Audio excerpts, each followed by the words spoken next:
Before we dive in, I've got a quick question for you. Where are you watching from right now, and what time is it? Drop it in the comments. I love seeing how far and wide our viewers are tuning in. Now, imagine this. Sasuke, the Relentless, suddenly enters the Avatar universe. What happens next? Let's find out. The sky does not crack with thunder. It folds inward like paper pulled through a blade. High above a coastline lined with black volcanic rock, space itself twists under the strain of a power not native to this world. A lone figure steps through the distortion, cloak shifting in the wind, one eye glowing crimson and the other rippling with ancient power.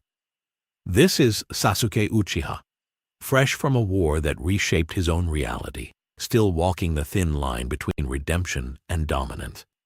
He had been tracing a fluctuation in space-time with his Rinnegan, expecting an Otsutsuki remnant or a dimensional scar left behind by Kaguya. Instead, the technique answers him back. The world shifts, gravity changes, the air feels lighter, almost spiritually raw. He lands without a sound. Below him stretches a nation forged in flame.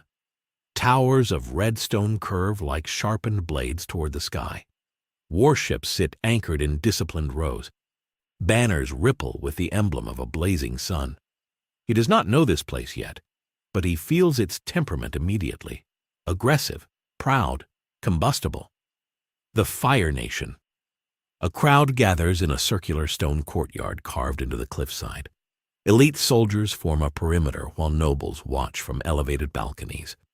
At the center stands a girl with golden eyes, sharp enough to cut steel. Blue fire coils around her fingertips like a living serpent. The air vibrates as lightning gathers between her hands, precise and controlled. This is no reckless display. This is performance, authority through power. The lightning splits the sky in a blinding streak, striking a metal conduit with surgical accuracy. The crowd erupts in awe. Sasuke watches from above, expression unreadable. Lightning shaped by will alone. Not chakra molded through hand seals. Not nature transformation refined through years of shinobi discipline. This is something else. The energy flows differently, drawn from breath and motion rather than internal coils. He studies the rhythm, the stance, the exhale before release. Then the air shifts. The girl stops mid-movement. Her head tilts slightly. She senses it. Not with chakra, not with a dojutsu, but with instinct sharpened by paranoia.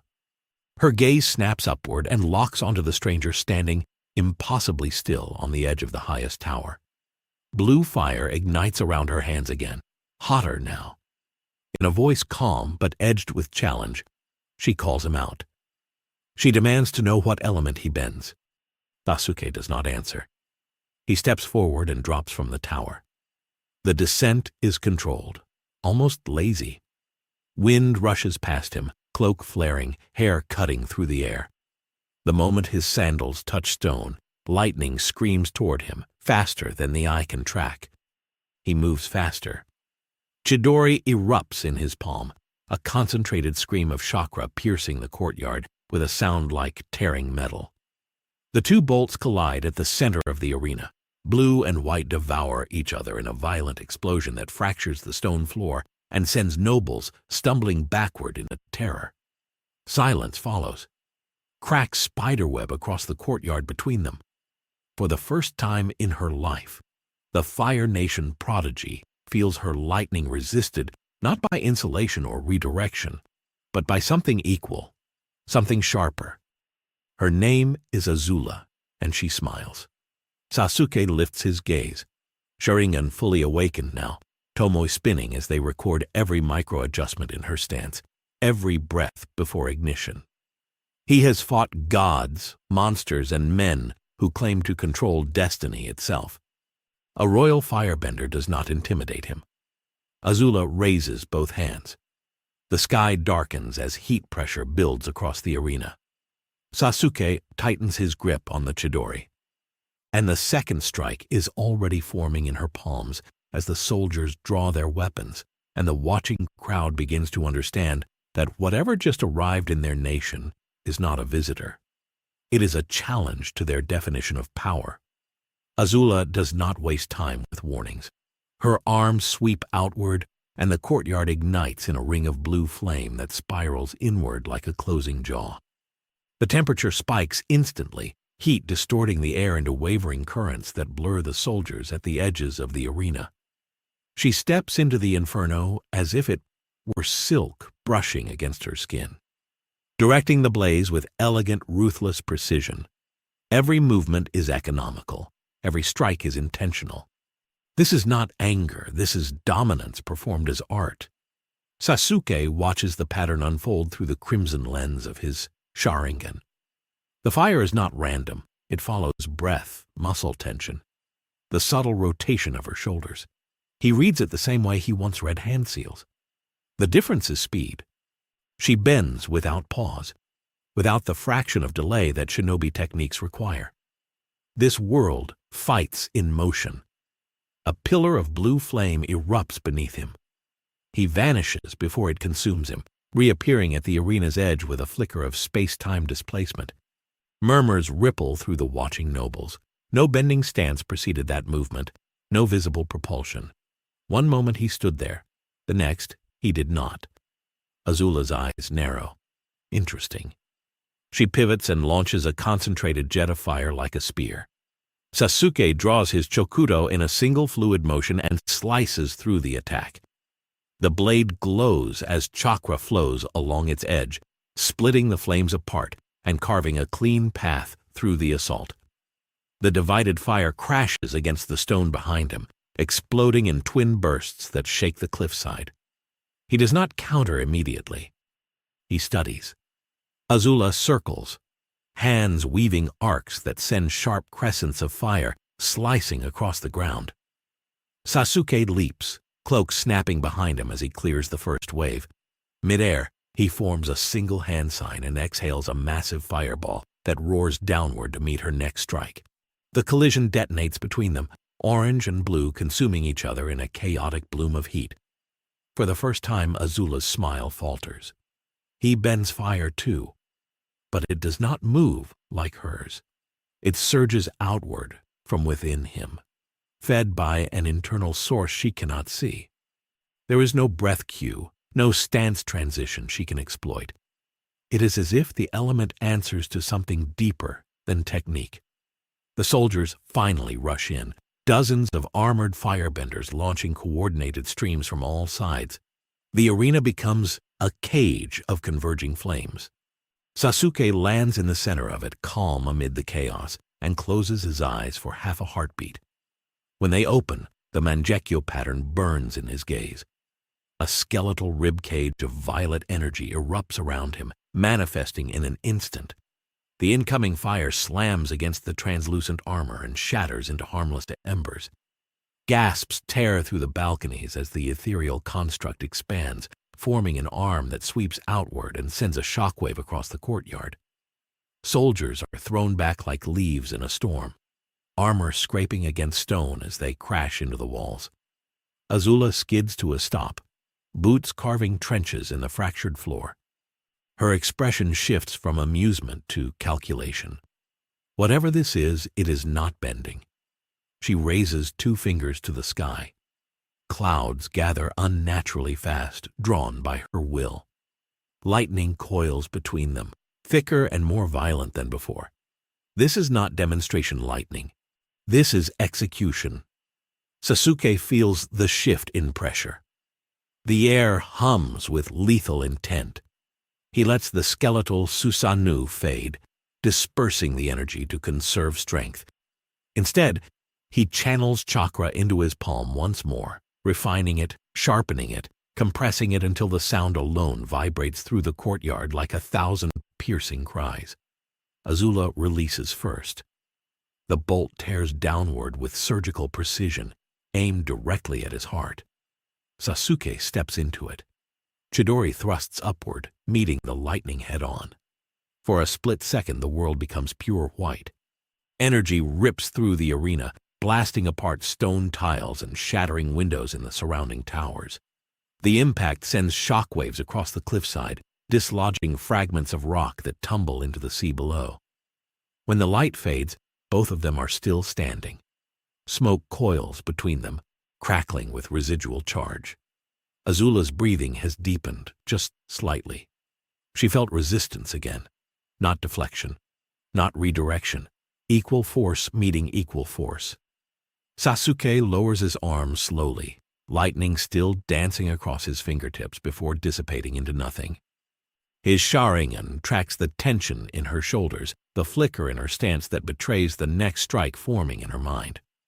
Around them, the Fire Nation courtyard lies fractured and scorched, nobles retreating in panic, soldiers struggling to rise. And somewhere beyond the cliffs, carried by the violent disturbance in the spiritual current of this world, another presence begins to stir. The disturbance does not stay contained within the Fire Nation courtyard. It ripples outward like a stone cast into still water, invisible but undeniable. Far beyond the volcanic cliffs, across forests and oceans, something ancient shifts in quiet alarm. The balance of elements feels strained, tugged by a force that does not belong to air, water, earth, or fire. Back in the shattered arena, Azula moves first again. She refuses to allow silence to define the rhythm. Her hands sweep low, and a wave of blue fire races across the fractured stone, not as a blunt attack, but as a trap. The flames coil around broken debris, heating the ground unevenly, forcing unstable footing. She is reshaping the battlefield itself. Sasuke notices immediately. Tactical manipulation, intelligent. He leaps backward as jets of flame erupt from beneath cracked tiles where heat has built pressure. The explosions chain together in a violent pattern designed to herd him toward the cliff edge. She is not just attacking him. She is guiding him. Azula appears through the smoke, spinning into a high kick that releases a compressed arc of fire at point-blank range. Sasuke twists mid-air, the edge of his cloak catching flame before he extinguishes it with a pulse of chakra. He lands on the arena wall itself, defying gravity for a fraction of a second as chakra adheres his sandals to vertical stone. The watching soldiers freeze. He runs sideways along the wall. Azula's eyes widen only slightly before she adjusts, launching a volley of precise fire blasts that track his movement. He weaves through them, Sharingan predicting each trajectory before ignition completes. To her, it looks like instinct. To him, it is clarity. Every contraction of muscle, every inhale before release, is broadcast to his vision in slow, readable detail. He vanishes again. This time, he reappears behind her. Steel flashes. Azula ducks at the last possible instant, blade grazing a strand of her hair. She pivots with terrifying fluidity and drives an elbow toward his ribs, fire detonating from her palm at contact range. The explosion sends both of them skidding apart across scorched stone. Azula recovers first, sliding into stance with perfect balance. There is no fear in her posture, only exhilaration. She has never encountered an opponent who refuses to conform to the logic of bending. No element, no visible source, no limitation she can exploit. Sasuke straightens slowly, eyes narrowing. He has confirmed enough. This world's power is externalized, bending channels surrounding energy through physical discipline and spiritual alignment. Chakra, by contrast, is internal, cultivated, weaponized from within. That difference makes him unpredictable here. It also makes him dangerous in ways they cannot measure. Azula raises both arms high, drawing heat upward from the scorched courtyard itself. The residual fire responds, spiraling into twin columns that twist toward the sky. She compresses them together, forcing friction, building charge. The clouds above churn violently as lightning begins to form once more, thicker than any bolt she has summoned today. The soldiers retreat further. Even they understand that this level of discharge will not discriminate. Sasuke does not interrupt her preparation. Instead, he closes his left eye. When it opens again, the Rinnegan pulses with gravitational authority. The air warps. Loose fragments of shattered stone lift from the ground around him, rising into orbit as invisible force bends space inward.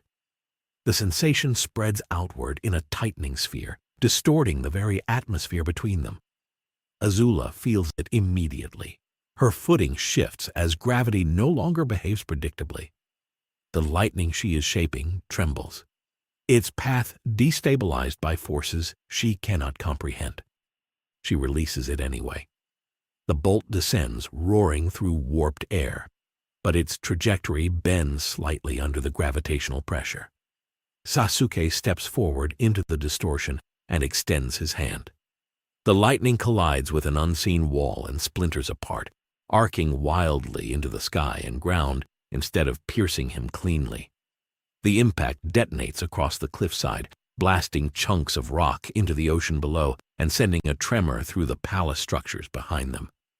Azula stares. For the first time, her composure cracks not from fear, but from realization. This is not a new bending style. This is something beyond their elemental doctrine entirely.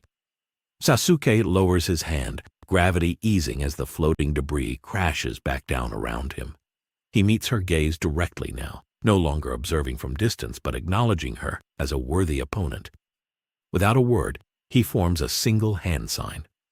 The ground between them erupts as jagged spikes of earth shoot upward, not shaped through bending stances, pulled through chakra manipulation that forces the terrain to obey. Azula flips backward, narrowly avoiding impalement as the spikes tear through the arena floor. She lands on a remaining intact platform, breath steady but eyes sharpened to lethal focus. Around them, the Fire Nation courtyard is no longer recognizable. The stone has been split open. Towers bear cracks along their foundations. The sea below churns violently from falling debris. The sky above swirls with unstable clouds still charged with residual lightning.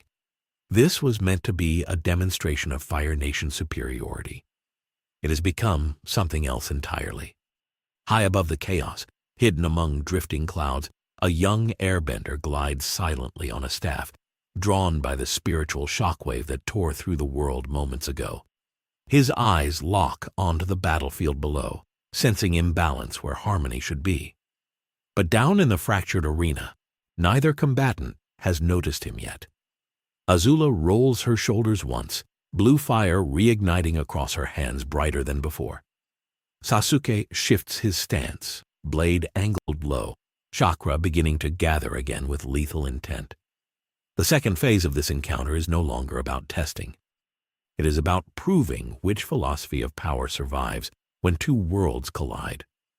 Azula inhales slowly, deliberately, letting the chaos around her fade into silence. The cracked stone, the distant screams of nobles retreating into the palace, the tremor still humming beneath the cliffside, none of it matters now. Her entire focus narrows to the stranger standing across from her, cloak torn slightly at the edge, eyes burning with a calm that borders on cold indifference. She has fought masters. She has fought prodigies. She has broken both. But this opponent does not posture, does not boast, does not react the way others do when confronted with overwhelming firepower. He simply adapts. That unsettles her more than raw strength ever could.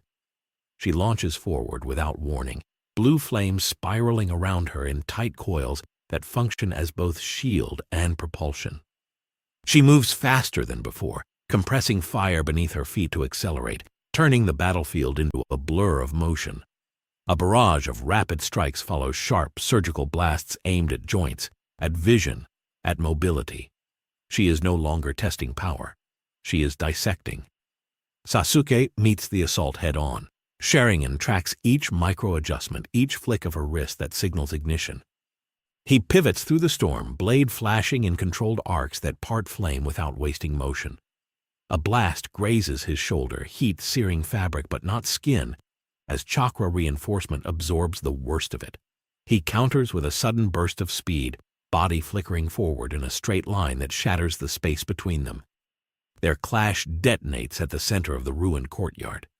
Steel meets flame at arm's length. Azula drives a palm strike toward his chest, lightning beginning to form at her fingertips mid-contact. Sasuke intercepts her wrist with his free hand. For a fraction of a second they are locked together, power building between them like a compressed star. Then lightning erupts. It surges point-blank into his body. The courtyard flashes white. Gasps echo from the surviving soldiers watching from a distance. No one takes lightning at that range and stands. The light fades. Sasuke is still holding her wrist. Electricity crawls across his frame, dissipating into the ground through controlled chakra flow. His jaw tightens slightly, but his stance does not break. He tilts his head just enough for their eyes to align, crimson meeting gold. Azula feels it then, not resistance, superiority of control. He twists her arm sharply, forcing her off balance, and drives a knee toward her midsection. She slips away at the last instant, fire blasting from her heel to create distance as she flips backward and lands atop a fractured pillar of stone. Her breathing is heavier now, not from exhaustion but from the intensity required to keep up. Every exchange forces her to recalibrate. Every attack he survives rewrites her understanding of combat. Sasuke straightens slowly, residual lightning fading from his skin. He studies her for one more silent beat, then makes a decision. The air around him darkens as violet chakra erupts outward once more. This time it does not stop at skeletal ribs. Muscle forms over bone. Armor plates manifest with intricate design. A massive ethereal warrior towers above the courtyard, its eyes blazing with otherworldly focus. The completed upper form of Susanoo casts a shadow over the Fire Nation banners, dwarfing the remaining soldiers into insignificance. Azula looks up. For the first time since this battle began, her expression shifts from calculation to something dangerously close to disbelief. The Susanoo draws back its arm and releases a single arrow formed from condensed chakra. It does not blaze like fire or crackle like lightning. It hums with silent inevitability as it tears through the air toward her position. Azula reacts instantly, summoning a concentrated wall of blue flame reinforced with lightning at its core. The projectile slams into the barrier and detonates in a shockwave that fractures the pillar beneath her feet. Stone explodes outward, the cliffside splitting further as debris rains into the ocean below. The impact carves a massive scar across the courtyard, leaving molten grooves etched into rock. When the dust settles, Azula stands on a lower fragment of broken terrain, smoke curling around her silhouette. Her defenses held but barely. The cost is visible in the tremor beneath the palace foundations and the widening fractures along the cliff face. Sasuke lets the Susanoo fade once more, the colossal figure dissolving into drifting particles of light. He does not pursue her immediately. He has measured the Fire Nation's finest. He has confirmed the scale of this world's elemental ceiling. Around them, alarms begin to sound from within the palace complex. Reinforcements are coming. Warships offshore shift formation. The Fire Nation will not tolerate an unknown force humiliating its princess. Sasuke turns his gaze briefly toward the horizon, sensing movement in the air currents high above, another presence observing, evaluating. The spiritual undercurrent of this world feels restless now, disturbed by their collision. Azula steadies herself, flames reigniting along her arms despite the devastation surrounding her. She is not finished. Her pride will not allow retreat. But Sasuke has already extracted what he came for without intending to. He understands the nature of bending. He understands its limits. And more importantly, he understands that this world operates on a balance enforced by something greater than nations. He looks back at her one final time, eyes calm, almost curious. Then space folds around him again. In a blink, he vanishes from the ruined courtyard, leaving behind scorched stone, fractured cliffs, and a Fire Nation forced to confront the existence of power beyond its doctrine. Azula lowers her flames slowly, staring at the empty space where he stood. This was not a victory. It was a warning. And somewhere beyond the sea, the Avatar has already felt the shift in balance and begun moving toward the source of it, unaware that the next encounter will not be a demonstration. It will be a judgment. The ocean is calmer where the Fire Nation cliffs end, but the sky above it carries tension like a held breath. A young monk glides through the air on a wooden staff, robes snapping softly in the wind, gray eyes fixed on the distant plume of smoke rising from the capital. Aang has felt an imbalance before. He has felt war, rage, even the corruption of spirits. What he felt today was different. It was sharp, invasive, like a blade dragged across the fabric of the world itself. He lands on a quiet stretch of shoreline far from the capital's chaos. The sand shifts gently beneath his feet as he closes his eyes, palms open, breathing slow. He listens the way only the Avatar can, not with ears, but with the current beneath reality. The elements whisper uneasily. Fire feels provoked. Earth feels fractured. Even the wind hesitates. Then he senses it again. Not bending. Something denser. Coiled inward instead of flowing outward. Across the water, standing on a jagged outcrop of black stone, cloaks stirring in the salt wind, is Sasuke Uchiha. He has chosen this location deliberately, away from soldiers, away from politics. The horizon is empty except for the meeting of sky and sea, a neutral ground. Aang approaches without hostility, staff resting against his shoulder. He studies the stranger carefully. The clothes are foreign. The sword at his side hums with restrained intent, one eye red with rotating symbols, the other ripples with an unfamiliar pattern that seems to bend perception around it. "You caused a lot of damage back there," Aang says, voice calm but steady. "People were hurt." Sasuke does not deny it.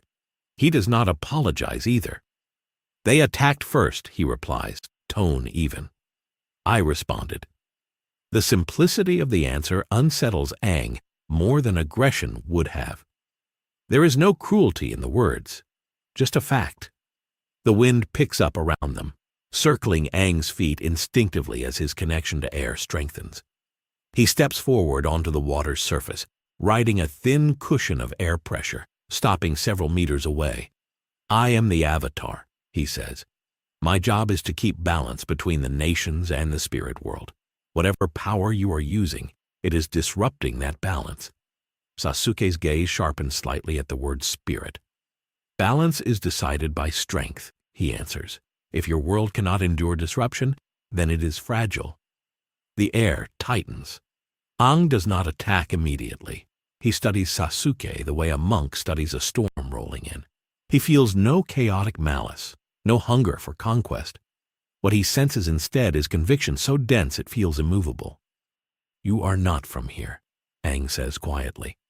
A faint shift in Sasuke's expression confirms it. "Then you do not understand what your presence is doing." Without warning, the sea beneath them erupts. Aang sweeps his staff in a fluid arc and a towering wave rises between them, cresting high before crashing forward with controlled force. It is not meant to kill. It is meant to push, to restrain, to test. Sasuke's eyes track the mass of water instantly. He does not retreat. Chakra floods to his feet as he leaps upward, flipping over the crashing wave while forming rapid hand signs mid-air. A massive fireball surges downward from his lungs, colliding with the wave in a violent explosion of steam that blankets the shoreline in white mist. Through the haze, Aang moves. Columns of air spiral inward, clearing visibility as he darts forward with incredible speed. He strikes with an air-infused staff aimed at Sasuke's center of gravity, targeting balance rather than injury. Sasuke blocks with the flat of his blade, the impact sending a shock through both of them. The force behind the strike surprises him. This is not reckless bending. It is disciplined, reactive, and layered with spiritual awareness. Aang pivots seamlessly into earthbending, slamming his foot down. Jagged stone erupts upward in a tight cluster designed to cage Sasuke's movement. Sasuke vanishes. He reappears behind Aang in a flicker of displaced space, sword already in motion. Aang barely senses it in time, twisting as a cushion of air deflects the blade just enough to avoid a lethal cut. The edge slices a lock of fabric from his sleeve instead. They separate, circling now. Aang's expression hardens slightly. "You are strong," he admits. But strength without harmony destroys everything around it. Sasuke's voice remains level. Harmony is maintained by those capable of enforcing it. The wind intensifies, whipping sand into spirals around Aang's ankles. His tattoos begin to glow faintly beneath his skin, responding to the rising tension. He does not want escalation, but he feels it becoming inevitable. The shoreline trembles as earth shifts beneath the surface. Water coils higher along the coast. The sky darkens as clouds gather from the disturbance earlier, still charged with residual electricity. Two philosophies stand facing each other at the edge of the world, and neither is willing to yield. The first true exchange happens without warning. Aang launches forward on a compressed gust of air, body angled low, staff spinning in a tight arc that generates slicing currents sharp enough to cut through stone. He does not aim for a killing blow. He aims to disarm, to destabilize, to control the tempo before it spirals beyond reason. Sasuke steps into the assault instead of retreating from it. The Sharingan dilates, mapping the rotational speed of the staff. The pressure shifts in the air currents, the subtle muscle contractions that signal Aang's next transition. He pivots sideways, letting the first blade of wind graze past his shoulder, then counters with a swift horizontal slash that forces Aang to vault backward on a cushion of air. Sand erupts between them as Aang slams his staff down and sweeps both arms outward. The shoreline answers instantly. A crescent of earth tears free from beneath Sasuke's feet, flipping upward in an attempt to launch him off balance. Sasuke reacts by driving chakra into the ground, anchoring himself for a fraction of a second before springing upward just as the earth slab overturns. Mid-air, he inhales sharply. A concentrated stream of fire bursts from his mouth, not wide and explosive like before, but focused into a piercing lance meant to cut through defense. Aang rotates his body and redirects the attack with a spiraling vortex of air, bending the flame away and dispersing its intensity before it can ignite the surrounding forest line. He lands lightly on the water surface again, this time allowing it to solidify beneath him in a thin layer of ice. His breathing deepens. His movements become quieter, more centered. The elements around him respond in kind.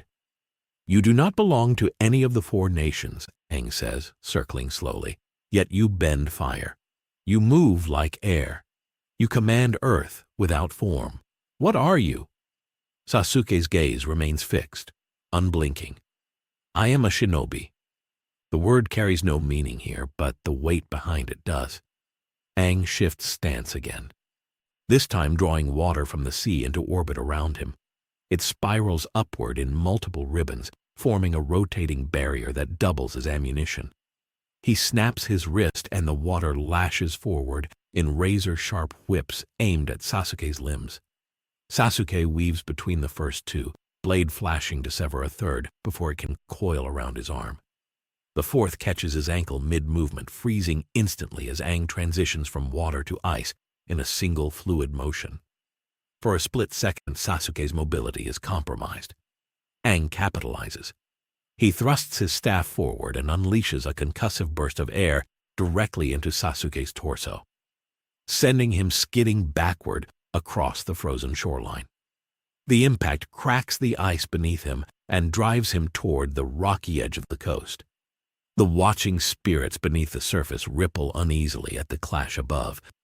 Sasuke digs his fingers into the ice, halting his slide just before he reaches the drop into open sea.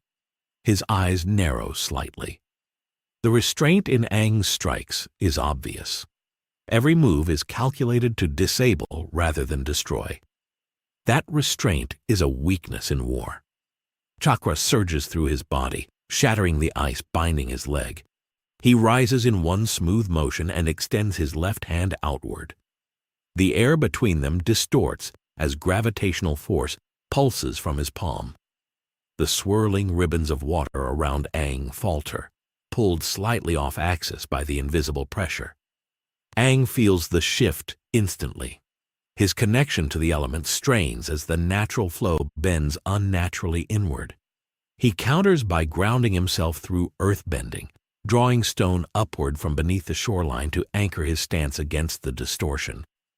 The rock formation splinters anyway as the gravitational pull intensifies. Sasuke steps forward through the warped air, each movement deliberate. This world's elements rely on harmony and flow. He disrupts both simply by existing. Aang exhales sharply and stomps his foot. A wall of stone erupts between them, thick and reinforced. Sasuke's response is immediate.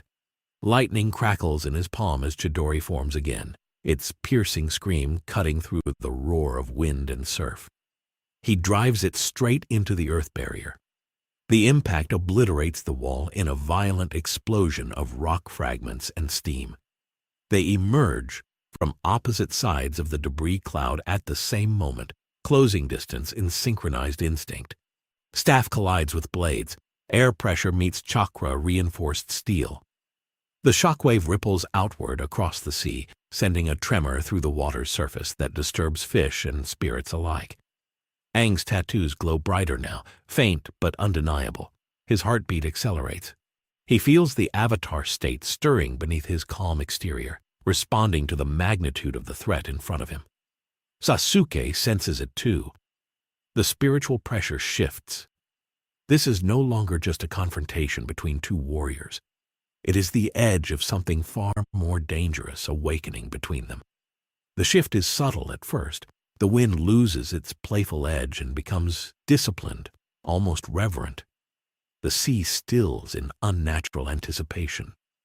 Aang slides backward across the shoreline, staff carving a shallow line in the sand as he steadies his breathing. His eyes close for a fraction of a second, not in surrender, but in surrender to something greater than himself. When they open, they glow, not with anger, with something ancient. The air detonates outward in a circular shockwave that forces Sasuke to brace, cloak snapping violently as sand and spray are blasted away from the epicenter. Aang rises a few inches off the ground, suspended by converging currents of wind and water. The ocean answers him first, lifting into spiraling pillars that orbit his body. Stone tears free from the earth beneath, hovering in controlled rotation. Flames ignite in symmetrical arcs around him without consuming oxygen. All four elements move as extensions of a single will. The avatar state has awakened. Sasuke watches without flinching. His Sharingan records the transformation, but even its predictive clarity cannot fully map the scale of energy now radiating from Aang. This is no longer a single combatant. It is a lineage, countless lifetimes layered into one vessel. Aang does not speak. When he moves, the world moves with him. A torrent of water surges forward, compressed into a high-pressure wave capable of crushing steel. Simultaneously, jagged stone projectiles launch from behind it, hidden within the surge. Above, a vortex of flame spirals downward, ready to collapse on impact. It is a three-dimensional assault with no blind angle. Sasuke responds instantly. Violet chakra erupts around him again, skeletal ribs forming in a heartbeat before solidifying into armored plating. The Susanoo manifests at full upper form, towering against the incoming storm. The wave slams into its chest, exploding into steam. Stone projectiles shatter against its armor in bursts of debris. Fire coils around its frame, painting the ethereal warrior in orange light. Through the haze, Aang thrusts both palms forward. The elements converge into a single focused blast, a beam of compressed force that tears through the remaining mist and collides with Susanoo's torso. The impact drives Sasuke backward, carving twin trenches through the sand as the massive construct strains against the pressure. The shoreline fractures. Water surges inland. Cliffs crack further up the coast. Trees bend violently under the backlash of competing forces. Inside the Susanoo, Sasuke's expression hardens. He feels the weight behind the attack. Not rage, responsibility. The Avatar is not fighting to win. He is fighting to prevent collapse. That conviction resonates in a way Sasuke did not anticipate. He shifts his stance within the construct and draws back the chakra bow forming in Suzanu's hand. An arrow materializes, dense and humming with lethal precision. He releases. The projectile cuts through the elemental beam, splitting it apart in a violent detonation before continuing toward Aang with unstoppable momentum. Aang reacts without conscious thought. Earth rises into layered barriers. Water condenses into reinforced shields. Air redirects the trajectory slightly. Even so, the arrow pierces through multiple defenses before finally exploding against a final wall of compressed stone just meters from him. The blast sends him skidding backward through sand and spray, avatar glow flickering but not extinguished. Silence falls for half a breath. Both figures stand amid devastation. The once calm shoreline is now a broken battlefield of fractured rock, steaming water, and scorched earth. The ocean churns violently, as if reflecting the internal turbulence of its guardian. Aang lowers slightly, still suspended, eyes glowing intensely. He sees more now. Through the avatar state, he glimpses the storm within Sasuke's spirit. Loss, isolation, a relentless drive to impose order through power. He senses no delight in destruction, only belief. Sasuke feels it too. The spiritual gaze pressing against his own, searching for weakness, for corruption to purge. Aang shifts tactics. He descends abruptly and lands, slamming both palms against the ground. The energy flowing through him redirects, no longer external. He lunges forward and grabs Sasuke's forearm directly, skin to skin, eyes blazing white. Energy bending. A luminous aura envelops them both, wind spiraling upward in a column around their locked forms. The ocean recoils from the surge. The ground trembles under the spiritual strain. Sasuke's chakra network flares violently in response. He feels the intrusion immediately, a foreign force attempting to unravel the pathways that define his power. Pain spikes through his arm as light clashes against internal energy. His Rinnegan activates fully. Gravitational force erupts outward, disrupting the flow of energy, bending just enough to create separation. He wrenches free, leaping backward as the luminous aura fractures and dissipates into sparks. Aang staggers, glow dimming slightly, but still present. They face each other again, breathing heavier now, the cost of that exchange evident on both sides. The Avatar has attempted judgment, and Sasuke has refused it. The wind does not calm, the sea does not settle. The world feels suspended between two outcomes, neither yet willing to concede.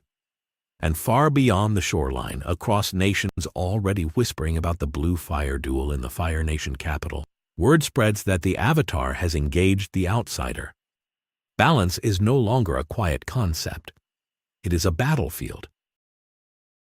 The shoreline remains fractured long after the clash subsides, but neither warrior resumes the fight immediately. Aang stands at a distance, chest rising and falling as the last traces of the Avatar state withdraw beneath his skin. The glow fades from his eyes, leaving behind something more human and far more concerned. Across from him, Sasuke lowers his blade, the air around him no longer warping with gravitational pressure. Yet the silence between them carries more weight than the battle itself. Sasuke felt it. Not just the force of energy bending, but the presence behind it. When Aang touched him, there was another consciousness layered within the boy. Ancient, luminous, structured. Not a summoned spirit, not a possessed host. A symbiosis. That interests him more than victory. Without a word, Sasuke turns his gaze inland, past the forests and mountains, toward a spiritual current he now senses clearly. The world here is divided not only by nations, but by a boundary unseen by ordinary eyes, a second realm overlapping the first. He can feel its gravity the same way he once felt the pull of other dimensions. Aang notices the shift immediately. If you keep pushing like this, he warns, the spirit world will respond. It is not something you can fight the way you fight people. Sasuke's expression does not change. Everything can be understood. He vanishes. This time, he does not retreat to a battlefield or coastline. He reappears deep within a dense forest where ancient trees twist skyward like guardians of forgotten history. The air here feels heavier, saturated with a quiet presence. Birds do not sing. The wind moves carefully between branches as if aware it is being observed. At the center of the grove stands a stone archway partially consumed by vines. The energy around it hums faintly, almost imperceptible to normal senses. To Sasuke, it pulses like a beacon, a gateway. He steps forward and places his hand against the stone. The Rinnegan activates, its ripple pattern deepening as space bends inward. The air fractures in a vertical line, revealing not darkness, but color. Saturated hues that do not exist in the physical world bleed through the tear. Light without source, sound without origin. The spirit world opens. Sasuke does not hesitate. He walks through.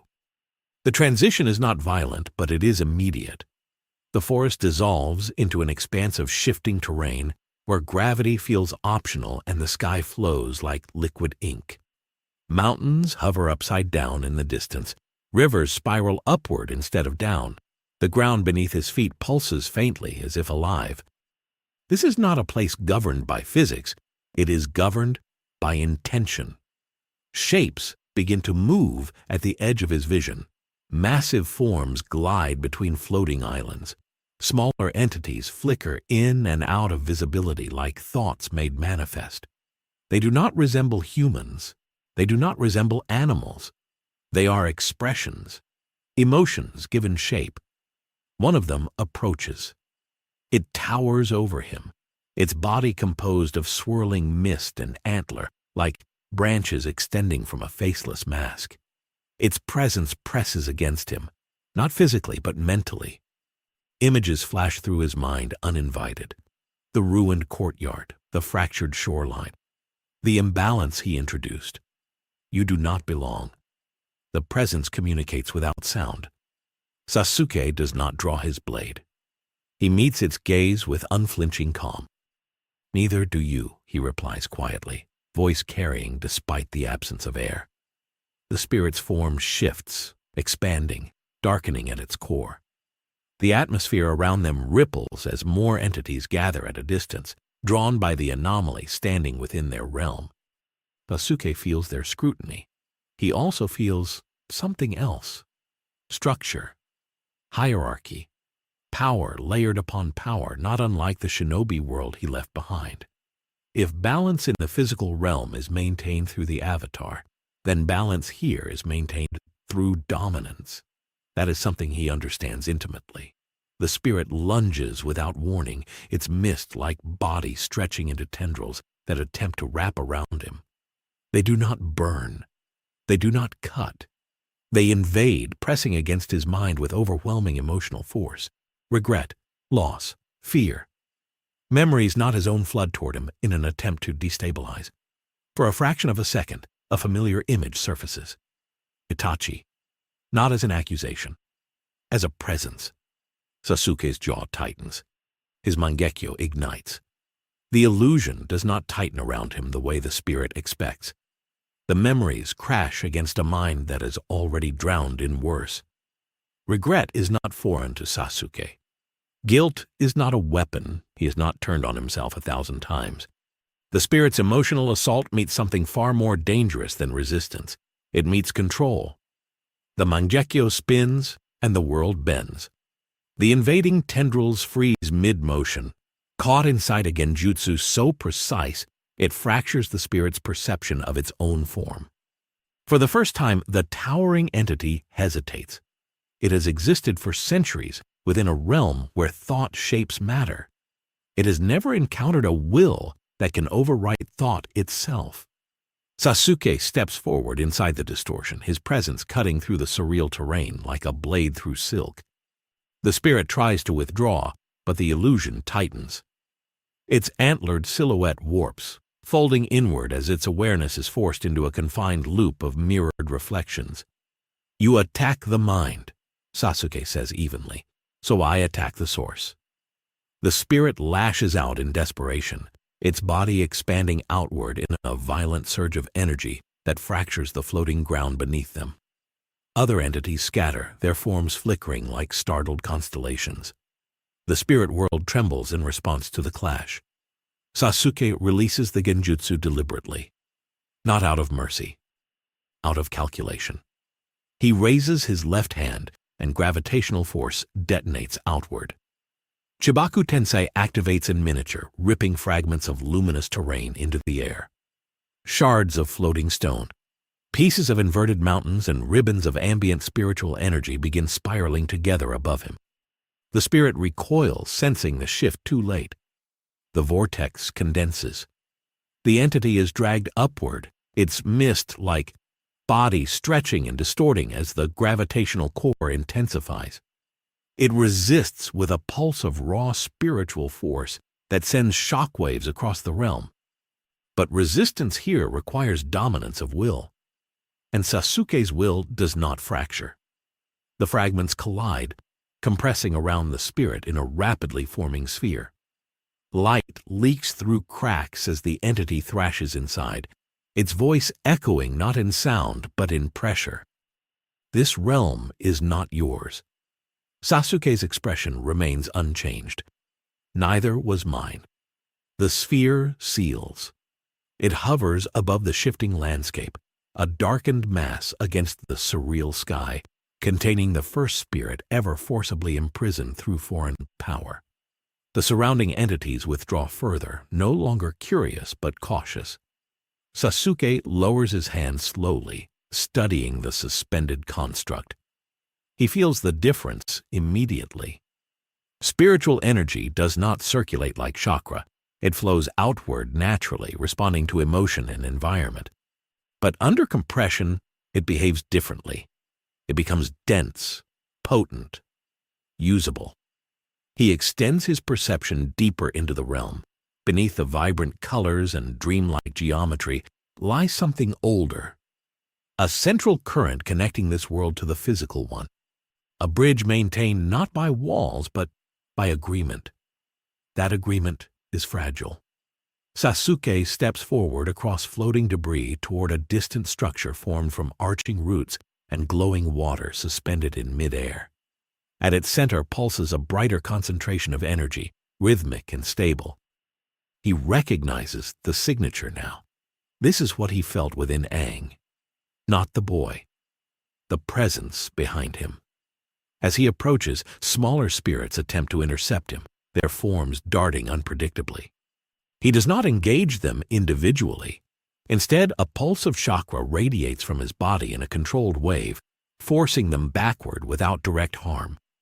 He is not here to be exterminated. He is here to understand. The structure hums louder as he nears, colors intensifying around its core. The air vibrates with layered voices that are not speaking, but existing simultaneously. Sasuke narrows his eyes. This is not merely a realm. It is a system. And systems can be dismantled or rewritten. Behind him, far beyond the forest gateway into the physical world, Aang stands at the edge of the grove where Sasuke vanished. His eyes are closed again, sensing the disturbance within the spirit world. What he feels makes his chest tighten. Something is wrong. Not because the spirits are attacking, but because they are retreating. The retreat is unnatural. The currents of spiritual energy that usually ripple freely through the spirit world pull inward, forming barriers where there were none before. Trees, mountains, and rivers that should float unimpeded now twist and curl defensively. The entire landscape seems to bend away from him, like the world itself acknowledges a presence stronger than its own order. Sasuke's steps remain steady, each landing precise as he navigates the warped terrain. Nothing in this realm resists him physically, yet every particle, every ripple in the air, every flicker of spiritual essence is calculating his next move, weighing him. At the center of the floating structure, the brightest concentration of energy forms into a pulsing orb, suspended by luminous tendrils that extend outward into the surrounding environment. This is the core of the spirit world's balance. the heart that links it to the physical realm. Sasuke feels its pulse, a rhythm unfamiliar yet tantalizingly close to the way chakra flows through a living body. He reaches out with both hands, chakra spilling over, merging subtly with the external energy. The orb resists, recoiling like a living creature. But his control is precise, his understanding immediate. The difference between this world and his own is instinctual. One obeys discipline, the other obeys perception. Sasuke bends the perception. The surrounding spirits gather at a distance, watching cautiously. Shadows of creatures that flicker between emotion and thought shift into defensive formations. Their shapes are bizarre, their limbs asymmetrical, their eyes glowing with curiosity and apprehension. None dare approach directly. Sasuke does not flinch. He does not hesitate. He steps closer to the orb, his left eye, the Rinnegan, flaring in concentric patterns, scanning, calculating, rewriting the unseen forces in real time. A pulse bursts from the core as if the spirit world itself is questioning his presence. Energy arcs outward in a spectrum of colors so vivid it burns the eyes.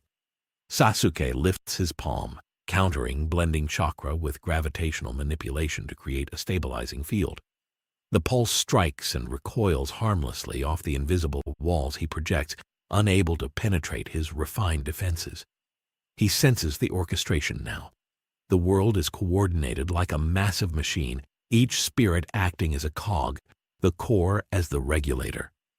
He does not pause. He steps into the center of the floating structure, placing both hands on the glowing orb. Chakras mix. Colors bleed into violet, deepening as the energy resists and conforms simultaneously. The resistance sharpens his focus, sharpening the precision of his control. He is not here to destroy.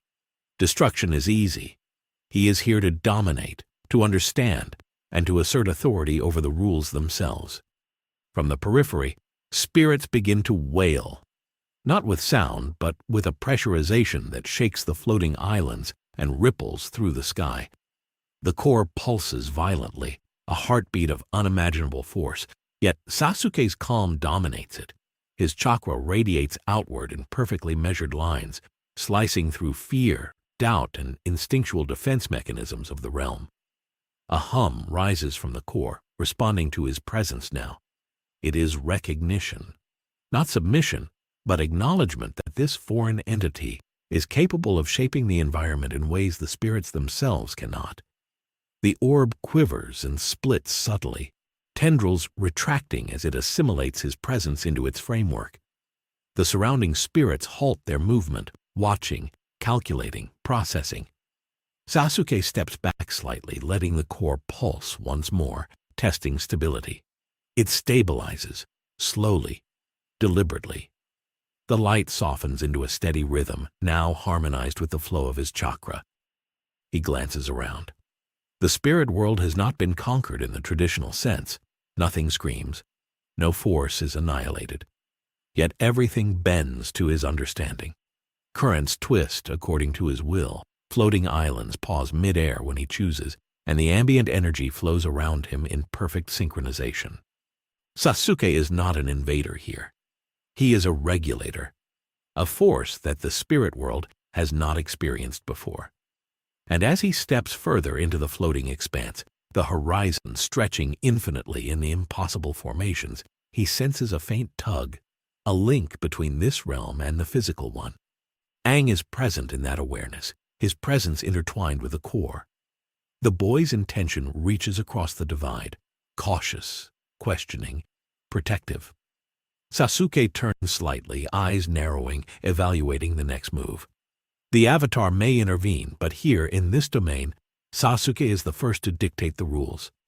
He allows himself a small, almost imperceptible smile. The spirit world is not meant to be conquered by force alone, yet it has recognized his dominance, his intellect, his ability to manipulate systems beyond physical limitations. This is a realm of spirit, of intention, of equilibrium, and he has imposed a version of order, rewritten parameters without dismantling the essence. He is no longer merely a visitor. He is a conqueror, not through destruction, but through control, understanding, and presence. From the periphery, the spirits slowly start to reorient themselves, curious now rather than hostile.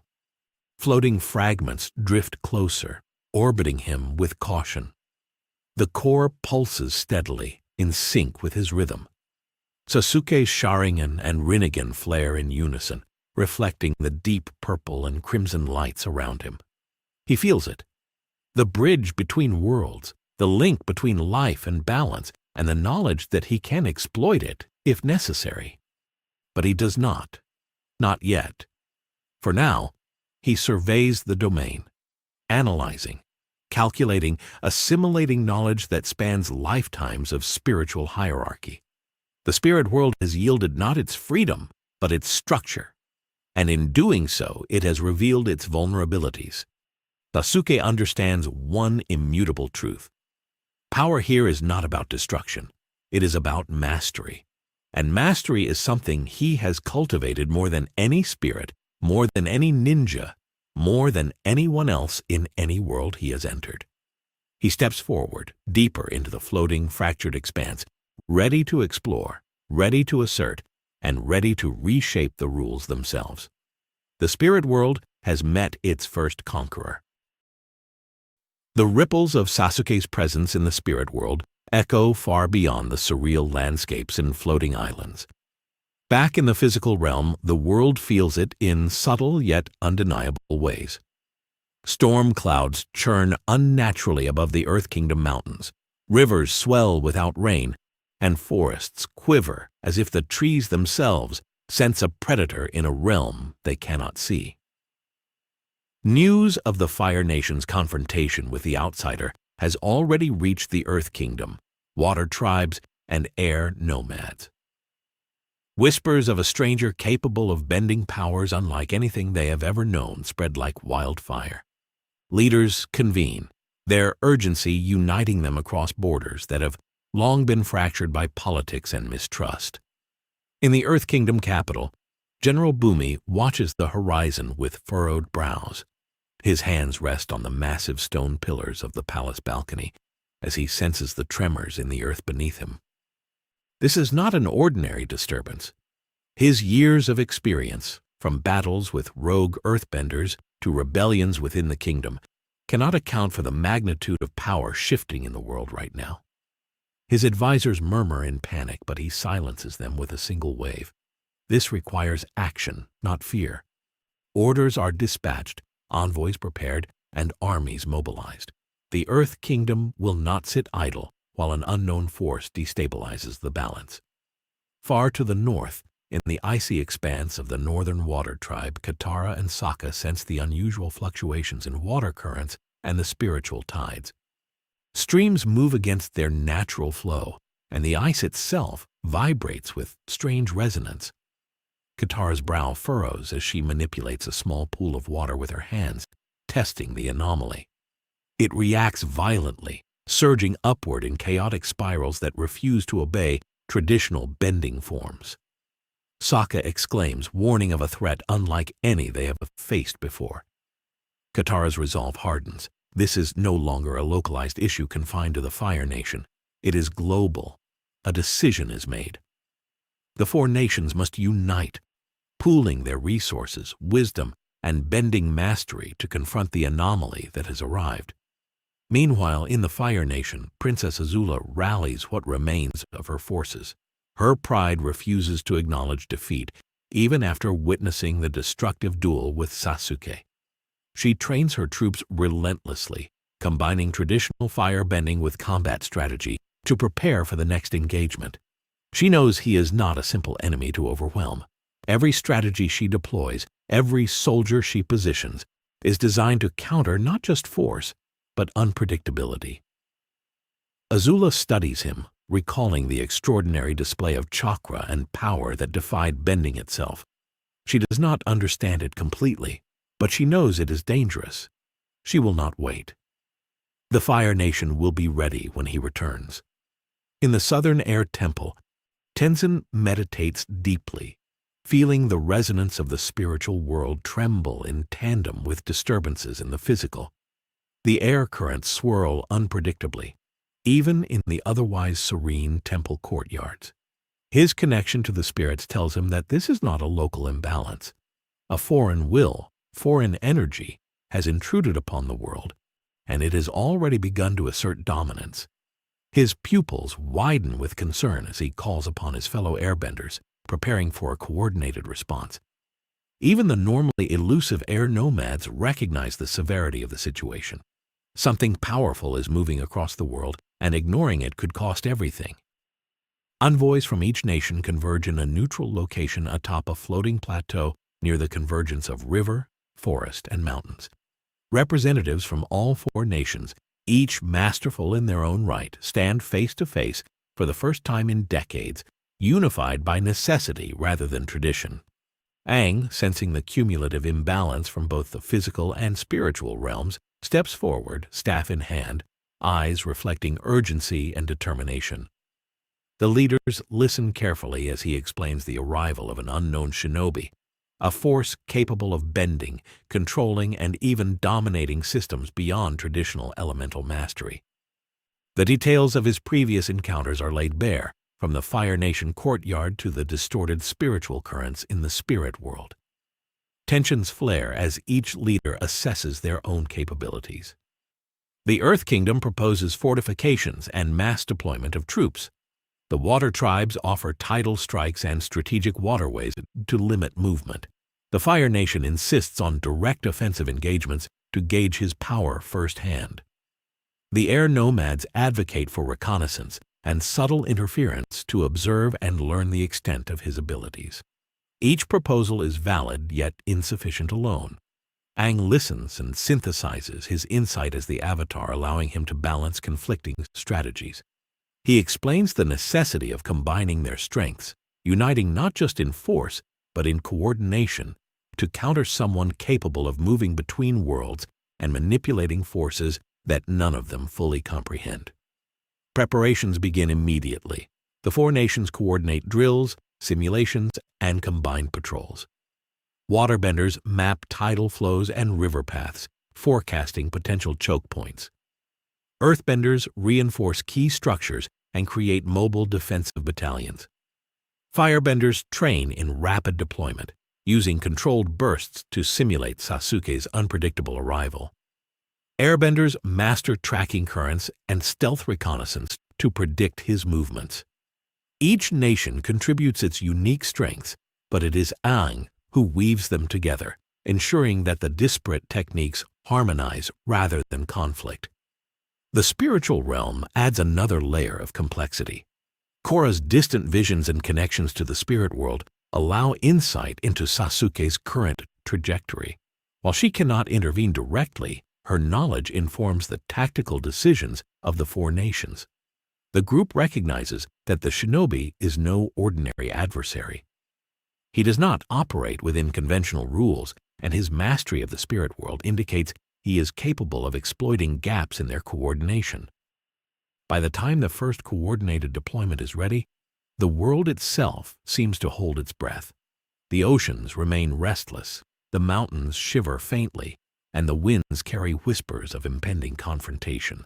The four nations stand united not by allegiance, but by necessity, their combined knowledge, skill, and power focused on a single goal: confronting a force capable of reshaping the world itself. Aang turns to the assembled leaders, his gaze resolute. The next move will determine the balance not just of nations, but of the world and the spirits intertwined with it. The four nations are ready to act, and somewhere far beyond the physical plane, Sasuke senses the preparations unfolding, aware that the first true test of the united world is approaching. The combined forces of the four nations move with precision, born of necessity. From the air, Tenzin guides airbender squads in silent flight, weaving currents that survey forests, rivers, and mountains for any sign of Sasuke's presence. Their movement is fluid, almost imperceptible, as gusts lift them above treetops, riding on thermal pockets and hidden currents. Below, Earth Kingdom battalions move in coordinated columns, creating mobile fortresses that can absorb impact and redirect energy attacks. Their leaders communicate through hand signals and rhythmic drum beats that resonate across the land, a language of strategy honed over generations. Waterbenders from both the northern and southern tribes manipulate waterways in tandem. Rivers swell and twist into new channels, creating barriers, redirecting potential points of entry, and forming defensive perimeters around critical locations. Ice formations erupt from lakes and coastlines, forming towers and bridges that allow rapid deployment of troops while simultaneously restricting movement. Katara leads squads with a masterful blend of offensive and defensive control, knowing that Sasuke's ability to traverse space and manipulate unseen forces could make even the most solid ice wall unreliable, if not reinforced continuously. In the Fire Nation, Princess Azula oversees her troops with ruthless efficiency. Blue flames flare from the palms of her most skilled soldiers, trained to act in unison with earth and water formations. She conducts simulation drills, anticipating Sasuke's possible angles of attack, his unpredictable speed, and the unknown capabilities of his spiritual influence. Every soldier is positioned strategically, every formation calculated for maximum coverage.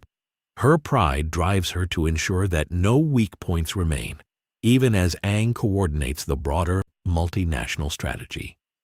Aang hovers above the central plateau, staff in hand, eyes scanning the interplay of elements as it spreads across the landscape. He channels subtle flows of air to link the efforts of all four nations, ensuring that earth, water, fire, and air operate in harmony rather than collision. Each maneuver is timed precisely, exploiting the strengths of each bending style while compensating for limitations. He can sense when tides surge too quickly, when stone shifts too suddenly, when fire flares with dangerous intensity, and he adjusts the balance instantly. The physical coordination mirrors a spiritual balance, a reflection of the very principle the Avatar is sworn to uphold. Still, despite the meticulous planning, unease ripples through the gathered leaders.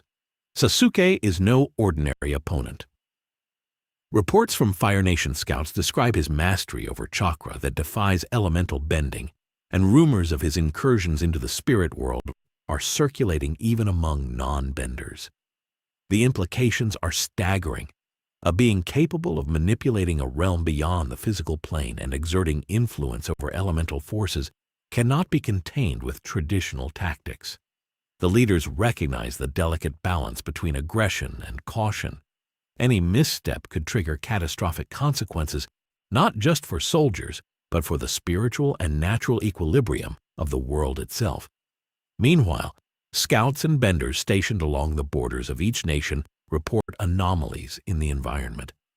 Floating fragments of terrain, bursts of elemental energy, and sudden surges in spiritual currents suggest that Sasuke is observing, testing, learning from the world as the nations prepare.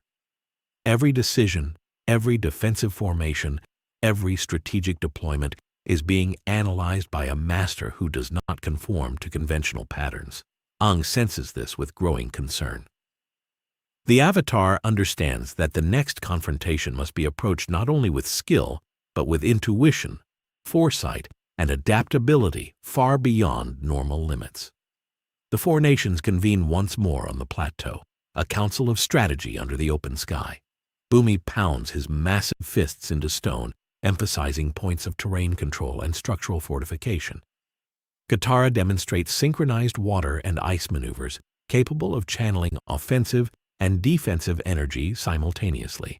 Tenzin shows dynamic aerial positioning to monitor the battlefield, while Azula coordinates rapid strike squads ready to intercept Sasuke if he chooses to engage directly. Aang listens, weighing each suggestion, then weaves them together into a single cohesive plan. The strategy is ambitious. It relies on coordinated strikes, rapid mobility, defensive fortifications, and real-time adjustments across vast distances. The four nations are no longer separate entities, but a single unit, moving as one organism in preparation for the arrival of a force unlike any they have faced. Every soldier, bender, and air scout understands their role. The battlefield is no longer defined by borders or nations, but by the flow of energy, movement, and intention. And somewhere beyond the mountains, the forests, and the rivers, Sasuke observes it all. From the spirit world and back into the physical plane, he feels the convergence, the unity of purpose, and the meticulous orchestration of elements. He tilts his head slightly, Sharingan scanning the intricate patterns of combined elemental force. A small smile crosses his face, one that hints at anticipation rather than fear. The four nations have united. They have presented a challenge, and Sasuke, now attuned to both worlds, prepares to test their limits in ways they cannot yet imagine. The unity of the four nations spreads outward like ripples through the world, reaching every river, mountain, and valley. Scouts report unusual readings, tidal waves forming without storms, winds spiraling with unnatural precision, earth trembling where no quakes should occur. Every element hums with heightened energy, responding not only to the coordinated deployment but also to the anticipation of confrontation. The collective strength of the nations is tangible, a pulse that resonates through every bender, every soldier, and even through the spirit subtly linked to the physical world. Aang hovers above the plateau, feeling the immense weight of responsibility pressing down on him. He understands that Sasuke is not merely a foreign warrior. He is a force capable of operating outside the rules that define this world. Every step the shinobi takes in the spirit world, every manipulation of chakra-infused energy has repercussions here. The Avatar's eyes sweep across the synchronized formations below. Earth Kingdom battalions shifting in perfect harmony, waterbenders lining rivers like moving barriers, firebenders flickering between rapid-fire strikes, and airbenders slicing through currents to maintain surveillance and mobility. The battlefield is alive with strategy, yet Aang senses one truth above all: raw coordination will not suffice. From the north, Katara watches the river she has bent into defensive mazes. The ice towers strategically placed along the riverbanks shiver in anticipation. Water currents respond differently than they normally would, bending subtly, as if the world itself senses the gravity of the incoming storm. Katara exchanges a glance with Sokka, who has organized the archers and non-benders along the perimeter. Every soldier understands that this is unlike any invasion or attack they have faced. Their opponent is not constrained by terrain, by physics, or even by the rules of bending. Meanwhile, Princess Azula surveys the Fire Nation's formations with calculated intensity. Her blue flames flare against the sky, sharp and controlled, a reflection of her tactical mind. Soldiers wield fire streaks across the battlefield in coordinated waves, designed to predict and intercept movement patterns that Sasuke might exploit. She studies him as she did before in the ruined courtyard, recalling the unstoppable calm in his eyes, the way he dominated space and perception with effortless control. The anticipation of the encounter fuels her focus. She refuses to falter, knowing that the combined might of the four nations must hold against a force that transcends normal combat. Tenzin's airbenders glide above the formations, watching, adjusting, and guiding their allies with subtle currents and gusts. They anticipate gaps, correct misalignments, and maintain mobility across the uneven terrain. Tenzin's eyes are sharp, scanning for signs of intrusion, for any anomaly in the flow of energy that might indicate Sasuke's approach. He senses the spirit world's resonance tugging at the edges of perception, aware that the shinobi's mastery over spiritual systems may allow him to strike from angles no one can predict. The four nations have coordinated simulations, but the reality remains unpredictable. The environment itself is reacting to Sasuke's presence. Floating rocks shimmer briefly as if aware. Rivers ripple unnaturally, and the wind twists around corners it should not naturally follow. Even with the preparation, the battlefield feels alive with anticipation. Soldiers and benders alike can sense it. A force is coming that will test the unity, strategy, and skill of every nation combined. Aang steps forward, calling the council together. His eyes, clear and resolute, sweep across the leaders. This is not about individual power anymore. It is about cohesion. They must act as one entity, a single extension of will and strategy. Every nation contributes its strengths, yet the balance depends on seamless integration. Aang's voice carries authority tempered by urgency. He instructs the leaders on positional synchronization, timing of elemental strikes, and contingency measures should Sasuke exploit unexpected avenues. Each directive is precise, born of years of experience, and now reinforced by the pressure of imminent confrontation. Beyond the plateau, Sasuke watches, invisible, nearly imperceptible. He observes the formations, the coordination, the seamless integration of all four nations. A faint smile forms. This is no longer a simple test of strength. It is an opportunity to push boundaries. The shinobi's mind analyzes the battlefield with the same precision that he applies to chakra control and genjutsu. He notes every timing pattern, every channel of energy flow, every redundancy, and every vulnerability. The united front is impressive, but predictability, even in perfection, can be exploited. He steps lightly, a shadow moving across the terrain, drawing closer to the perimeter. The air ripples subtly with displacement, a whisper of power unnoticed by all but the most attuned benders. The four nations stand ready, yet the magnitude of what is approaching is beyond even their collective anticipation. Aang senses the encroachment as a disturbance in the natural and spiritual flow of the world. The Avatar's pupils narrow. He feels Sasuke's intent, observation, calculation, domination. The moment stretches as tension builds. Soldiers, benders, and air scouts freeze instinctively, waiting. The horizon shimmers faintly as Sasuke's presence begins to intersect with the physical plane. The four nations have united, their forces aligned with precision, their will synchronized. Yet Sasuke's mastery over both physical and spiritual systems creates a challenge that transcends conventional strategy. And as the first ripple of his movement distorts the coordinated formations, it becomes clear that this encounter will test not only their power, but the very principles upon which the balance of the world rests. The united strength of the four nations is formidable, but Sasuke is not merely a force to be met head-on. He is a variable that will bend reality itself to his will, challenging the very unity that Aang and the leaders have so carefully forged. The air quivers with anticipation. The rivers churn with subtle unrest. The earth trembles lightly beneath every formation. The four nations hold their positions, eyes fixed on the horizon, hearts synchronized in a single rhythm of focus and readiness.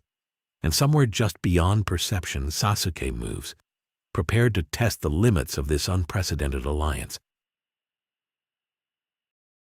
The horizon trembles with the arrival of something beyond prediction. Sasuke steps from the edges of the horizon, his presence radiating an intensity that bends perception itself.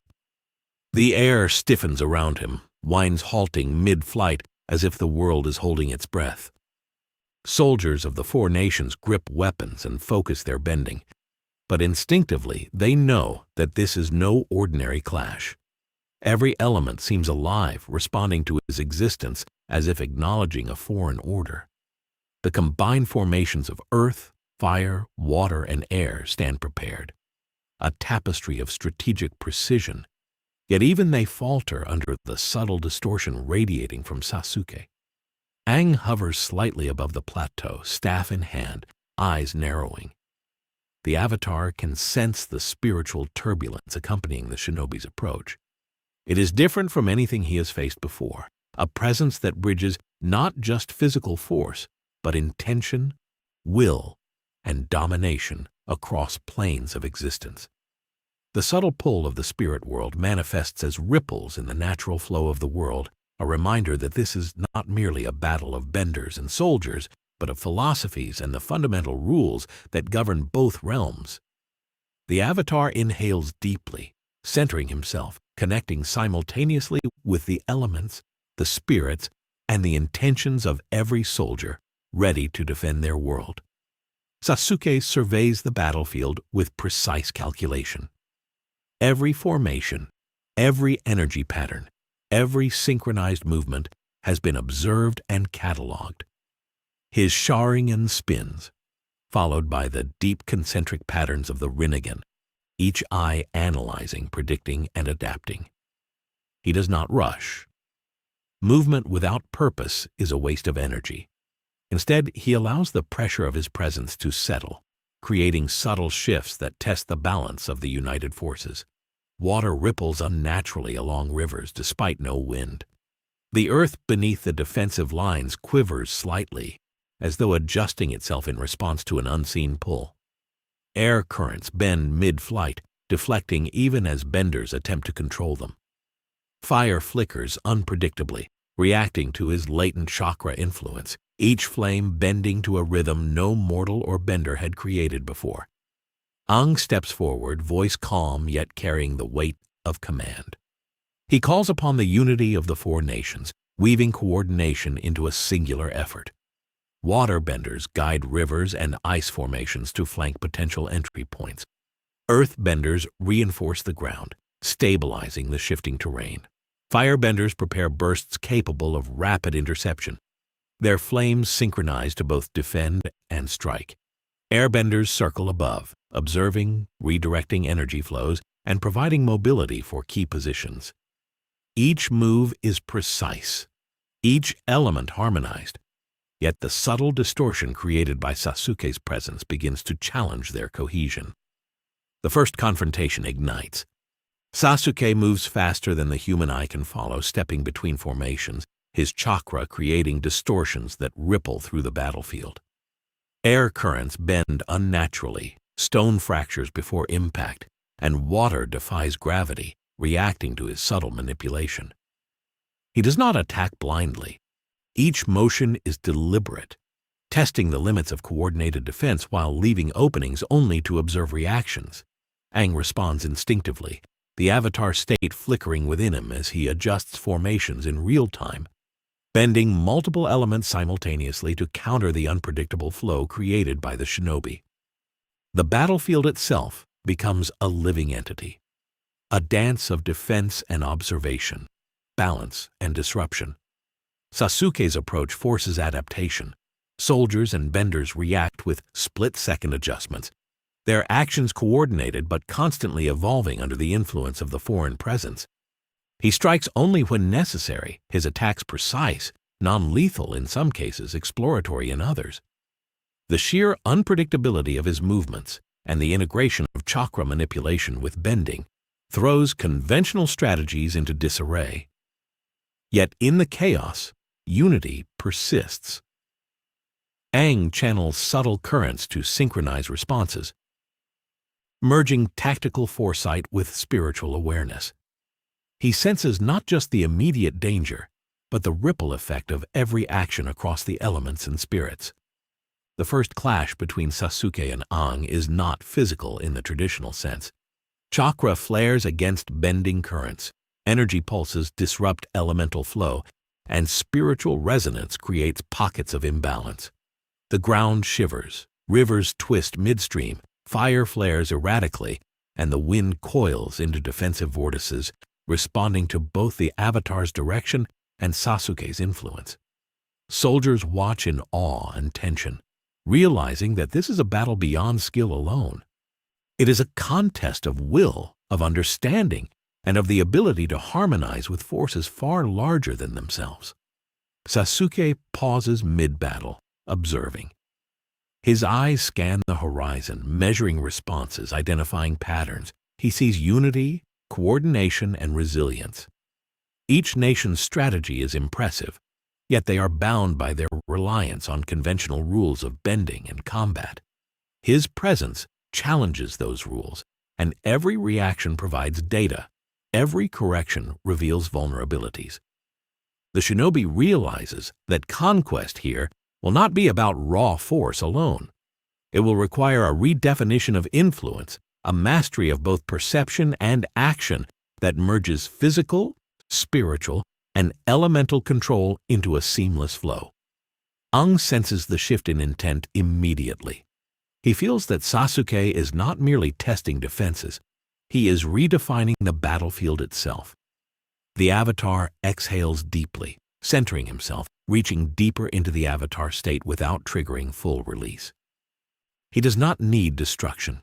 He needs understanding, adaptation, and the ability to respond in kind to a force that can bend reality without breaking it. The four nations watch, tense but synchronized as their leader bridges the gap between conventional combat and a challenge that transcends the physical and spiritual realms simultaneously. Sasuke steps forward deliberately, his aura expanding subtly, drawing energy from both realms without a single extraneous movement. His chakra weaves into the environment, influencing elements and spirits alike. Trees shift slightly, water spirals against gravity, air forms unnatural eddies, and fire bends away in anticipation. Every form of energy on the battlefield is subtly redirected to conform to his intent. He is no longer merely attacking or defending. He is asserting a new framework for interaction, demonstrating that balance is not simply a state to maintain, but a dynamic principle to control. The soldiers of the four nations feel the pressures immediately. Movements must be recalibrated, strategies revised mid-execution, and instincts stretched to their limits. The battlefield has become fluid, a reflection of Sasuke's dominance across both physical and spiritual planes. Aang channels every element simultaneously, countering while harmonizing, responding while predicting. The Avatar understands that conventional balance is insufficient here. The world must adapt. Strategies must evolve. Rules must bend without breaking. Sasuke's eyes meet Aang's. In that instant, a silent understanding forms between them. The battle is not just a clash of power. It is a dialogue of principle. Control versus harmony. Domination versus guidance. The world watches, the spirits stir, and the elements bend under the tension. Each movement, each pulse of energy, each breath becomes a negotiation of balance itself. The shinobi has arrived, not to destroy, but to impose a new definition of what it means to wield power, and the Avatar stands ready to redefine what it means to maintain it. The air shimmers, the earth quakes subtly, water rises and bends, fire flickers unpredictably. The stage is set for the ultimate confrontation. The battlefield hums with energy, a living entity composed of four nations, spiritual resonance, and the foreign force that is Sasuke. Each movement he makes generates ripples, not just in the physical world, but through the currents of spirit and energy that intertwine with every element. Rocks shift slightly before they are touched, water curves unnaturally in anticipation, air spirals around unseen, and flames lean subtly toward his intent. The soldiers and benders of the four nations sense it instinctively. He is not attacking yet, but his presence alone imposes a pressure that demands adaptation. Every instinct, every technique, every defensive stance is being tested against a force that does not conform to conventional rules. Aang's eyes blaze with resolve. He feels the subtle tug in his own spiritual awareness, the same connection that binds him to past avatars and the life force of the world. Sasuke's manipulation is precise, calculated, and pervasive. To counter it, Aang bends his perception, extending his awareness beyond the immediate battlefield. He synchronizes the elements, linking fire, water, earth, and air into a single flowing continuum that reacts instantly to Sasuke's influence. Each bending action is no longer isolated. It is a dynamic web of energy, a living network designed to respond to disruption. Soldiers and benders within this web follow instinctively, their movements guided by the subtle flow of the Avatar's intent. Sasuke watches, analyzing the adaptations with precision. He notes the subtle patterns in coordination, the points where instinct and skill intersect, the small delays that could be exploited. With a fluid motion, he steps forward, chakra flaring in waves that ripple outward, subtly distorting the unified currents. Water surges unnaturally against gravity, earth fractures in arcs that defy expectation. Fire bends away from natural convection and air swirls into precise, violent eddies. The energy pulses are not random. They are extensions of his intent, testing the limits of control and observation.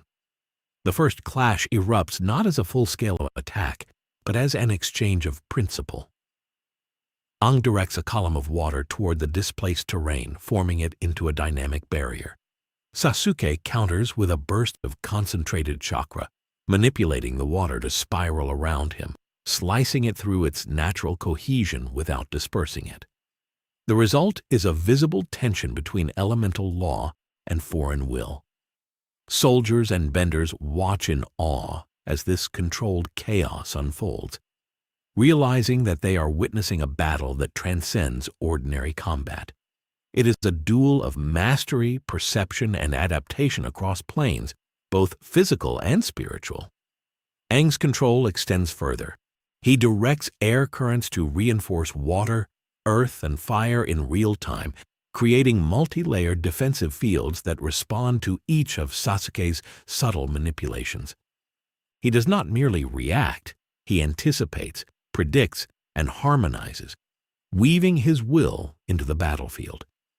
The avatar state flickers faintly, amplifying his perception, but he restrains its full release. Total power would not solve this challenge. Understanding it would. The soldiers and benders follow his lead, moving fluidly, their attacks and defenses synchronized into a symphony of precision that spans the battlefield. Sasuke adjusts instantaneously. He steps lightly across fractured earth, leaving barely a footprint as he manipulates chakra to bend environmental elements subtly in his favor. Rocks levitate, water currents curl unnaturally, fire ignites without fuel, and air shifts imperceptibly.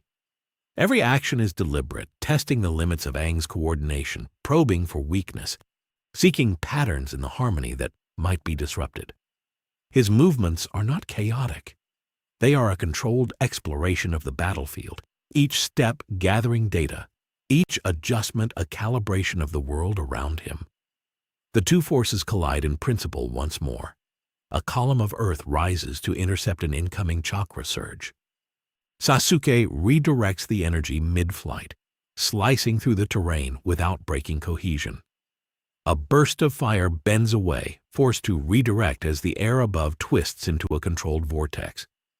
Soldiers feel the pressure, but the synchronized guidance from Aang keeps the formations intact. The battlefield behaves like a living organism, a reflection of both the unity of the four nations and the singular dominance of Sasuke's influence. Even as the exchange intensifies, a subtle shift occurs. Sasuke's intent begins to intertwine with the natural flow of the battlefield. He is not merely testing, he is imposing a new rhythm. Elements bend not just in response to him, but in a tentative cooperation with his will, creating a dynamic equilibrium that challenges the avatar's conventional understanding of balance. Aang senses it immediately. This is no longer defense against an external threat. This is negotiation with a force capable of redefining the rules themselves. The soldiers and benders of the four nations tighten their focus. Their training, their instincts, and their synchronized strategy are being stretched beyond limits. Every movement must be deliberate, every elemental strike harmonized with others, every decision informed not only by immediate outcomes, but by anticipation of Sasuke's subtle influence. This is not chaos. It is an evolving equilibrium, a battlefield alive with potential, guided by two forces each capable of imposing their will across both realms. Sasuke's Sharingan and Rinnegan flare simultaneously, scanning, predicting, and subtly influencing the environment with layered precision. He does not strike with raw force. He manipulates perception and flow, bending the battlefield to align with his understanding of balance and control. Aang responds in kind, extending the avatar's reach into every movement, harmonizing disruption, maintaining cohesion, and preparing for the next escalation. The tension reaches a tangible peak. The four nations are united in purpose, their formations precise, their coordination flawless. Yet Sasuke operates in a realm beyond simple alignment and strategy. He is an anomaly, a force that challenges the very principles upon which the world and its balance have depended for centuries. Every breath, every movement, every pulse of energy is a negotiation of power, a redefinition of equilibrium that neither can ignore. And in the midst of it all, the first signs emerge of a battlefield evolving beyond its own rules. Rivers spiral upward against gravity, rocks float in harmonic suspension. Fire twists into unnatural arcs, and wind moves in deliberate patterns that challenge instinct. The soldiers, the benders, and even the spirits observe in awe and caution. The confrontation has become more than combat. It is the creation of a new paradigm. The Avatar and the shinobi lock eyes once more. The tension between control and harmony, domination and guidance, solidifying into a silent understanding. Both forces recognize that this is not simply a battle to win, but a chance to redefine the very meaning of balance in a world that spans physical and spiritual realms. The new equilibrium is not static. It is dynamic, fluid, and shaped by the will and mastery of those capable of bending its rules. The air hums, the rivers shift, the earth responds, and fire flickers unpredictably. Every element awaits the next move. And in this unprecedented convergence of power, the world holds its breath. Sasuke steps forward, each movement deliberate, his presence radiating control over both physical and spiritual energy. The battlefield reacts instinctively, elements bending subtly to accommodate his influence without breaking completely. Rocks lift and hover in harmonic suspension. Rivers twist and coil mid-air, and fire arcs in patterns that defy conventional bending. Air currents spiral and dance as though responding to a conductor's baton. Every soldier, bender, and air scout senses the invisible force that now governs the rhythm of the battlefield. The four nations' unity is tested in ways they have never faced, and yet, under Aang's guidance, they adapt seamlessly, moving as one organism, a single dynamic entity capable of responding to the fluidity imposed by Sasuke's will. Sasuke's eyes, the Rinnegan and Sharingan in perfect sync, scan the battlefield, predicting reactions before they occur, subtly manipulating environmental forces to maintain balance in favor of his intent. He does not strike with brute force. Instead, his influence molds the flow of battle, redirecting energy, bending elements, and destabilizing equilibrium only to restore it under his terms. This is mastery on a level the four nations have never witnessed, a lesson that balance is not static but something to be understood, adapted to, and, if necessary, rewritten. Aang feels the shift immediately.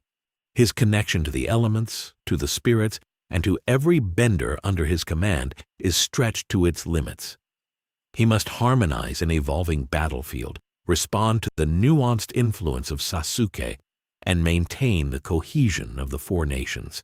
Every strategy, every elemental maneuver, every instinctive reaction is tested. Yet through the chaos, Aang finds clarity. He realizes that the confrontation is no longer a battle of victory or defeat. It is a lesson in evolution, a teaching that balance is not maintained by strict adherence to rules, but by the ability to integrate, adapt, and harmonize conflicting forces into a dynamic whole. Sasuke moves through the battlefield with calculated precision, observing, testing, and adjusting. His chakra intertwines with water currents, redirects airflows, and subtly influences the flow of fire and earth without overt aggression. The soldiers of the four nations respond instantly, recalibrating, adapting, harmonizing. It becomes clear that this is not a conventional battle. It is a dialogue of power and understanding, a mutual recognition of mastery that transcends individual strength. Every action, every pulse of energy, every movement of the elements conveys intent and negotiation. The spirit currents react in tandem. The previously chaotic distortions in the spirit world begin to align subtly with Sasuke's movements. Floating fragments of terrain stabilize, spiritual forms pause mid-motion, and the very energy of the realm harmonizes with the dynamic flow imposed by the shinobi. The lesson is evident. Balance is not about domination alone, nor is it about blind harmony. It is the continuous negotiation between power, intention, and adaptation, a living, breathing process that requires mastery of both self and environment. Aang meets Sasuke's gaze, and in that silent exchange, understanding passes between them. Sasuke recognizes the Avatar's capacity for adaptation, for dynamic harmony, and for integrating forces beyond conventional comprehension. Aang recognizes Sasuke's ability to bend rules, redefine systems, and impose his will with surgical precision. The battlefield quiets, not in submission but in mutual acknowledgement of the scale of mastery present on both sides. The soldiers, benders, and air scouts feel it as well. The new equilibrium is being established not by victory, but by recognition of capability, adaptability, and understanding. The landscape itself reflects this transformation. Rivers coil gracefully through the terrain, guided by both natural currents and Sasuke's subtle influence. Rocks float in synchronized suspension, forming natural bridges and barriers. Fire arcs with intentional precision, reflecting both offensive potential and defensive harmony. Air flows in complex patterns, linking formations, guiding movements, and maintaining cohesion.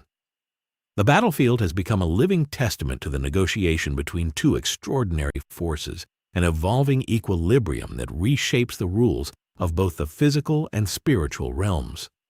Sasuke takes a final step forward, chakra radiating subtly, merging influence with the environment rather than imposing it destructively. Aang mirrors the motion, extending harmony without suppressing the fluidity of the battlefield. The four nations breathe collectively, the tension easing, their unity having endured a test unlike any before. Balance is no longer defined by strict order, by dominance, or by isolation. It is defined by adaptability, integration, and mutual recognition of power across all realms. Sasuke's presence fades slightly, retreating back toward the periphery, leaving the four nations intact but forever changed. The battlefield stabilizes fully, now a reflection of dynamic balance, a testament to the lessons of this unprecedented encounter. The world itself has been redefined. Harmony and strength no longer exist in isolation, but in the continuous interaction between opposing forces capable of shaping reality itself. Aang lands softly, staff in hand, surveying the aftermath. Soldiers, benders, and air scouts exchange looks of awe and newfound respect, realizing that the confrontation was not about victory, but understanding, a glimpse into the next evolution of balance. He exhales, a deep and steady breath, connecting once more with the elements, feeling the world stabilize under this newly established equilibrium. The four nations remain united, but now with a deeper awareness of power, adaptability, and the living balance that governs their world.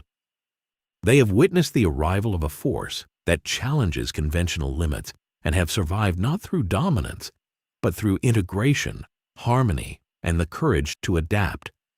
And somewhere, observing from beyond, Sasuke allows himself the faintest smirk, understanding that the world has shifted, the definition of balance has evolved, and a new chapter has begun, one where rules are challenged, mastery is tested, and the future is defined by those capable of shaping both the physical and spiritual realms in unprecedented ways.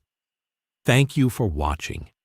If you enjoyed this what-if scenario, don't forget to like, subscribe, and hit that notification bell to catch every multiverse battle we explore here on Lore City. Drop a comment below telling us which crossover you want to see next. And remember, the multiverse is bigger than you think, and anything can happen when worlds collide.